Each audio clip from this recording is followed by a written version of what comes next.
Chào mừng các bạn đã quay trở lại kênh của Điện lạnh Mai Chi. Thì hôm nay mình có nhận sửa cho anh em một cái mạch của cái máy giặt Sanyo cửa trên. Một cái mạch cái hãng máy khá là quen thuộc với anh em rất là nhiều năm rồi. Thì bạn ấy cũng đã có cắt mạch để sửa chữa qua một vài chỗ như này.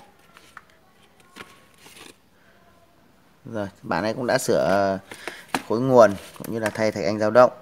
Thì cái máy này thì nó mắc cái bệnh là không lên được nguồn. Không lên được nguồn thì bạn ấy có sửa qua như vậy và không sửa được thì bạn ấy nhờ mình sửa. Thì hôm nay mình sẽ sửa cho bạn đó, thì mình sẽ quay clip để chia sẻ cho những anh em mà chúng ta mới ra nghề hoặc anh em nào chúng ta chưa thành thạo về những cái dòng máy cửa trên, chúng ta tham khảo thêm. Đôi khi các bạn nghĩ rằng là cái máy giặt Sanyo là một trong những cái máy mà chúng ta cửa trên thì một trong những cái máy mà chúng ta thấy là gì những cái hư hỏng liên quan đến mạch điện khá là dễ sửa, đúng không ạ? Tuy nhiên thì không phải là tất cả mọi vấn đề đều dễ như các bạn nghĩ. Thì chúng ta không nắm vững thì những cái ban bệnh thông thường nhất như thế này là chúng ta cũng không biết cách kiểm tra sửa chữa, cũng phải chấp nhận là không sửa được như thế này. Rồi thì sau đây mình sẽ tiến hành kiểm tra sửa chữa, chia sẻ cho các anh em. Anh em nào chưa biết thì chúng ta tham khảo, anh em nào biết rồi chúng ta bỏ qua video này của mình nhé. Đầu tiên, đối với ban bệnh mà nó không lên nguồn như này thì chúng ta sẽ phải kiểm tra cho mình cái việc đầu tiên là chúng ta phải kiểm tra khối nguồn cấp xem nó còn hoạt động tốt hay không.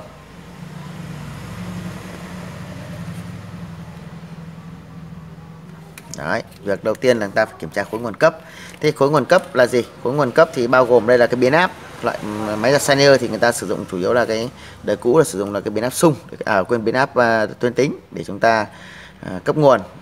Thế thì chúng ta sẽ phải kiểm tra cho mình xem biến áp là còn sống hay không, rồi thì là nguồn 12V, 5V ra đã có đủ hay chưa. Thì đây, mình cắm điện vào để cho chúng ta kiểm tra cho chúng ta xem.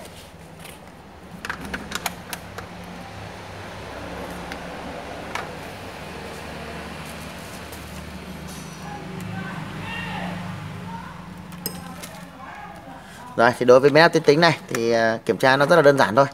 Thì các bạn sau khi các bạn xác định là cái chân cấp nguồn đó là dây xanh dương này, và cái dây màu nâu này là hai cái chân sẽ cấp điện vào cho biến áp, thì chúng ta sẽ đo kiểm tra xem cột điện của biến áp còn không, từ thang 100 trở lên. Thì các bạn đo cho mình này. Rồi, tuy rất là đơn giản nhưng mà chúng ta cũng phải kiểm tra tuần tự các bạn nhé. Rồi, kiểm tra biến áp thì chúng ta sẽ đo cho mình.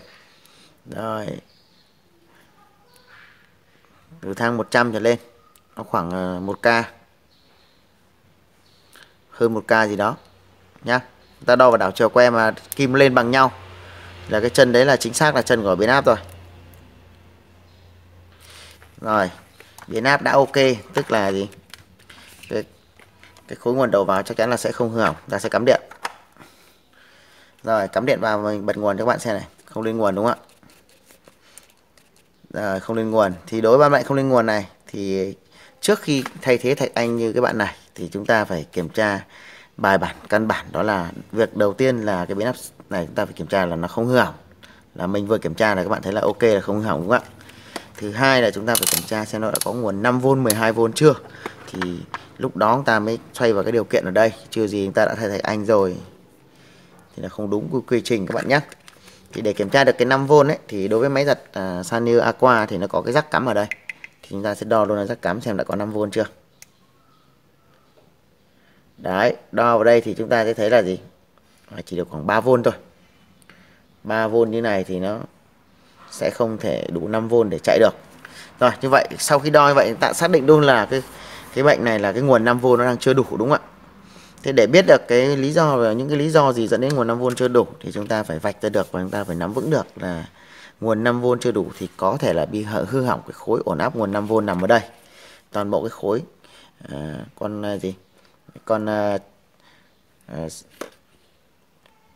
này nó thực ra nó là một con chan đấy các bạn nhé, chứ không phải IC ổn áp như các dòng khác là dùng 7805 đâu. Thì dòng Sanyo thì người ta ổn áp bằng những con chan và những con diode Zener. Đó, thì nhất là nguồn 5V không đủ thì có thể là bị hư hỏng cái khối ổn áp 5V ở đây. Hai là các cái con IC linh kiện trong cái mạch điện này nó bị chạm chập dẫn đến là cái nguồn 5V nó bị giảm thấp, bị tụt thấp.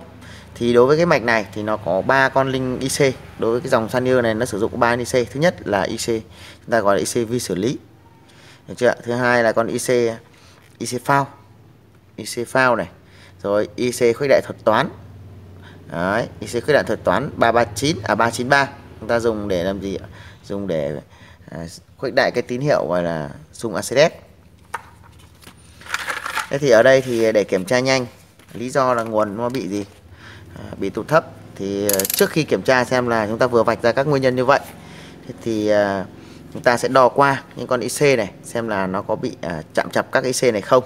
Rồi nếu IC này không thấy chạm chập thì chúng ta sẽ kiểm tra đến cái mạch của nó, khối nguồn của nó, đúng không ạ? Tại vì để sửa được cái mạch này thì chúng ta phải nhấc cái mạch ra, còn IC chúng ta có thể đo trực tiếp được. Thì mình sẽ hướng dẫn các bạn ta đo nhanh. Đây là một trong những phương pháp mà giúp ta biết được là có thể là IC, ví dụ IC nó bị chạm chập là nó bị mắc cái bệnh là gì? Nguồn nó bị tụt thấp. Đây, thì các bạn sẽ đo cho mình con IC vi xử lý. Đầu tiên chúng ta sẽ đo chân cấp nguồn của nó. Chúng ta dùng đồng hồ thang đo X1, chúng ta sẽ đo cho mình chân 21 và chân 42 của IC vi xử lý, là chân cấp nguồn cho IC vi xử lý. Chúng ta sẽ đo cho mình xem, đo và đảo chiều quay đo các bạn nhé. Mình chập que đã, que bị lỏng này. Rồi, ok, đồng hồ mình nó không lên hết kim được thì chúng ta sẽ đo cho mình là đo chân 21 và chân 42 này, IC tổng không lên này. Chúng ta cứ đo và đảo chiều quay đo. Rồi, kim lên này, đảo chiều lại này. Nếu mà một chiều lên một chiều không lên gì là tạm thời IC còn sống, chúng ta có cơ hội sẽ sửa được cái ban bệnh không lên nguồn của nó. Rồi, còn nếu mà một chiều lên nhiều và một chiều lên ít thì IC có nguy cơ bị hư hỏng các bạn nhé. Nếu lên cái chiều ngược lại càng lên nhiều là hư hỏng chắc chắn luôn. Còn nếu lên một ít thì nó có nguy cơ bị hư hỏng. Còn nó mà đã lên nhiều thì gần như là gì? Chết chắc. Còn một chiều lên và một chiều không lên thì chắc chắn là nó không phải là chắc chắn mà tỷ lệ IC không hư hỏng là rất cao. Có nghĩa là chúng ta đo là gì? Một chiều lên một chiều không lên thì có cơ hội sửa được. Còn nếu mà kim lên hai chiều thì không có cơ hội sửa. Cơ hội sửa rất là ít. Rồi thì đấy là cách theo kinh nghiệm của mình. Chúng ta sẽ đo nhanh, chúng ta sẽ biết được IC còn có cơ hội sửa hay không để chúng ta sửa. Không là nhiều bạn chúng ta mang bệnh mất nguồn này, chúng ta đo thấy nguồn cấp còn tốt mà chúng ta hoặc nguồn cấp có không lên nguồn, chúng ta cứ xoay quanh qua việc thạch anh dao động rồi các điều kiện khác, rồi hoay mãi cuối cùng là IC bị hư hỏng. Rồi chúng ta sẽ đo cho mình, tiếp tục đo cho mình chân 48 của IC 393, một chiều lên này, một chiều không lên này. Đó, một chiều lên một chiều không lên các bạn nhé. Nếu cái chiều lên mà nó lên kịch kim luôn thì có nghĩa là IC bị chập luôn các bạn nhé, thì cũng là chết luôn. Chúng ta đo chúng ta phải tích lũy kinh nghiệm. Rồi chúng ta đo cho chân 8 và chân 16 của IC 4069 này. Cái này nó dưới lớp keo cho nên là mình đo là mình phải cạo các bạn nhé. Tại vì đó các bạn thấy là một chiều lên này, chiều ngược lại là kim không lên thì là ok thôi. Rồi sau khi chúng ta đo như vậy, chúng ta kết luận là ba con IC này là chưa xảy ra chạm chập. Đó thì chúng ta sẽ quay vào việc là gì? Ta sẽ sửa cái khối nguồn 5V đây, chúng ta sẽ dò xem là nó bị hư hỏng ở đâu. Đây, sau khi mình đã nhấc cái mạch điện ra khỏi cái khay nhựa nó rồi thì sau đây thì mình sẽ tiến hành kiểm tra. Vào đây mình sẽ tiến hành đo nguồn cho các bạn xem là chúng ta đã đo cho mình xem là ở đây đã có cái tụ này đã có nguồn 12V chưa và tụ này đã có nguồn 5V chưa.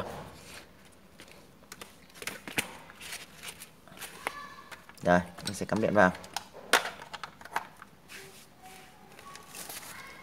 Trước tiên là chúng ta phải kiểm tra bao giờ nó có nguồn mà nó không lên được nguồn thì chúng ta sẽ xử lý tiếp. Nhưng việc đầu tiên chúng ta phải xử lý bao giờ nó có nguồn đã các bạn nhé.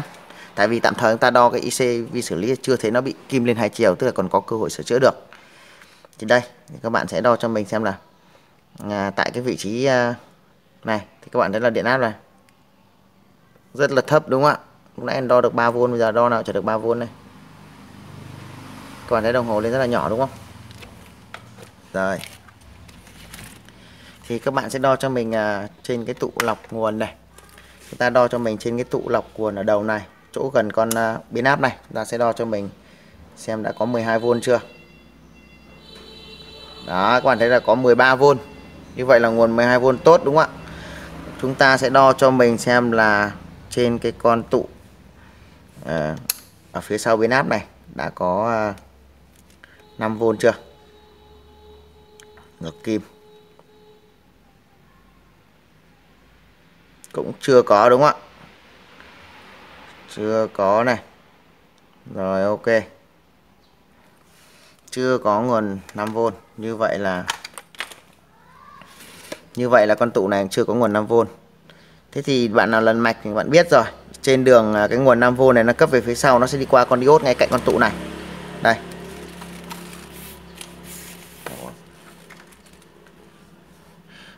Nguồn 5V ở tại chân IC này sẽ đi qua con diode này để về đây. Thì chúng ta sẽ đo cho mình xem là tại chân con ổn áp này, vị trí con chan ổn áp này nó đã có 5V chưa.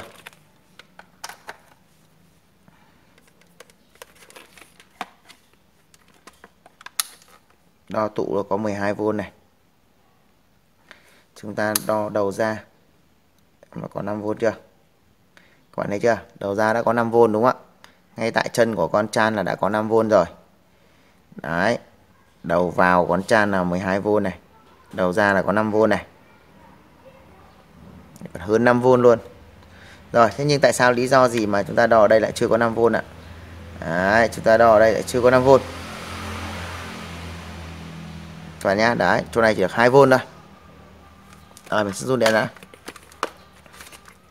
Thì cái bệnh về nguồn này thì đôi khi chúng ta sửa chữa là chúng ta phải mày mò và lần mạch.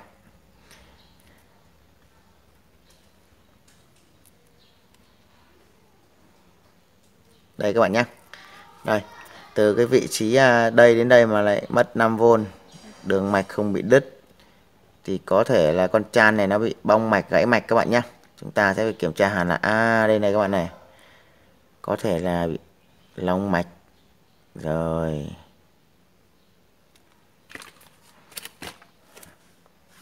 Ta sẽ kiểm tra và hàn lại chân ở đây vì quá trình nó chạy nó bị chảy keo màu nâu như này là nó bị nóng chân và nó phải nóng, rất nóng thì keo này bị đổi màu. Như vậy quá trình nó chạy lâu dài nó nóng, có thể là cái chân ở mối thiếc nó bị long. Rồi đây các bạn nhé. Thì sau khi mình đã kiểm tra, mình về hàn lại mấy chân của của một cái con chan ở đây, con chan ổn áp nguồn này, thì mình sẽ con chan nó ổn áp bằng theo cái phương pháp là sử dụng transistor và con diode Zener cũng như là trở hạn dòng. Thì các bạn nào chưa biết về cái mạch ổn áp kiểu như vậy thì các bạn tìm hiểu thêm nhé. Tại vì mình cũng không có thời gian để vẽ dàn trải ra cái loại các dạng ổn áp. Thì người ta có thể sử dụng IC ổn áp hoặc sử dụng cái ổn áp theo cái kiểu gọi là dùng nguyên lý căn bản, sử dụng trở hạn dòng, một con transistor, đặc biệt là chắn ngược, và con diode Zener ghi một chân B còn chan. Đấy thì hiện tại sau khi mình đã sửa chữa thì các bạn thấy là mình hàn cái mối thiếc rộng ra thì cái chân nó bám rất là vững chắc như này. Đây các bạn thấy là mình hàn mối thiếc rất là rộng và vệ sinh sạch sẽ đi, kiểm tra chạm trập thì khá là ok rồi. Thì sau đây mình cắm điện vào, chúng ta kiểm tra xem nó có thay đổi được cái gì hay không. Rồi, đầu tiên là mình sẽ cắm điện vào và chúng ta sẽ đo cho mình ở cái rắc này xem là đã có. Các bạn thấy là điện áp đang lên 3V. Cái điện áp ở cái chân này thì nó lên từ từ các bạn nhé, lên dần đấy. Nó nạp dần. Bạn thấy lên đến 4V rồi. Đối với cái chân này thì khi mới cắm điện vào thì nó nạp dần từ từ, thì các bạn sẽ đo thấy nó lên dần và lên cuối cùng nó sẽ lên được khoảng tầm 5V là cái nguồn cấp. 4V rưỡi rồi. Đây thì đương nhiên bây giờ thì mình sẽ đo thử mạch miếc, thì mình chưa đào sửa chữa cái gì các bạn nhé, vẫn cái vị trí đó. Thực ra cái loại bệnh này mình sửa nó cũng rất là nhanh thôi, chia sẻ từ từ, nói kỹ lưỡng cho anh em nào anh ta mới ra nghề cũng như là anh ta chưa có nhiều kinh nghiệm, người ta sẽ sửa chữa cho nó. Mình sẽ đo con tụ này. Đó, đo ngay con tụ này, lúc này có 5V mà lúc nãy ta đo được 2V đúng không? Rồi này. Chứ còn mình đã sửa chữa nhiều, nó kinh nghiệm nó có thì nhiều khi là nó rất là nhanh, cũng không cần phải kiểm tra nhiều, chỉ vài 1-2 bước đo đó khi mình đã xác định là nó bị sao ngay. Thì Còn anh em ta mới làm thì chúng ta phải tích lũy kinh nghiệm từ từ, kinh nghiệm không tự nhiên mà nó có được các bạn ạ. Chúng ta phải sửa chữa và tìm hiểu. Thì đây, sau khi mình nó đã ok như vậy rồi, chưa biết được nó lên nguồn hay không nhá, mình chưa bấm nhá, mình sẽ đo cho các bạn xem là chân cấp nguồn là chân 21 và 42 của IC tổng đã có 5V hay chưa. Đó, chúng ta đo là có 5 gì? Có 5V, như vậy là rất là ok đúng không ạ? Chúng ta sẽ đo cho mình chân 48 của con IC393, IC xung Mercedes. Đây, các bạn thấy có 5V này. Thì lúc này các bạn sẽ đo cho mình là cái xung Mercedes này nó sẽ lấy cái tín hiệu trước khi đi vào con tụ lọc nguồn này thì người ta sẽ lấy một cái tín hiệu, lúc đấy nó còn sóng sin. Người ta sẽ đưa về con IC393 này dùng để khuếch đại cái xung lên, và nó sẽ đi về ở cái chân vào chân 2, 3 theo kiểu dạng cổng đảo ấy. Quên IC ấy đấy các bạn ạ, nó vào như kiểu là dạng IC khuếch đại thuật toán ấy, vào cổng in cộng in trừ ấy, thì các bạn nó sẽ vào cái cổng chân 2 và chân 3, tín hiệu đưa vào chân 2, 3 và ra chân 1.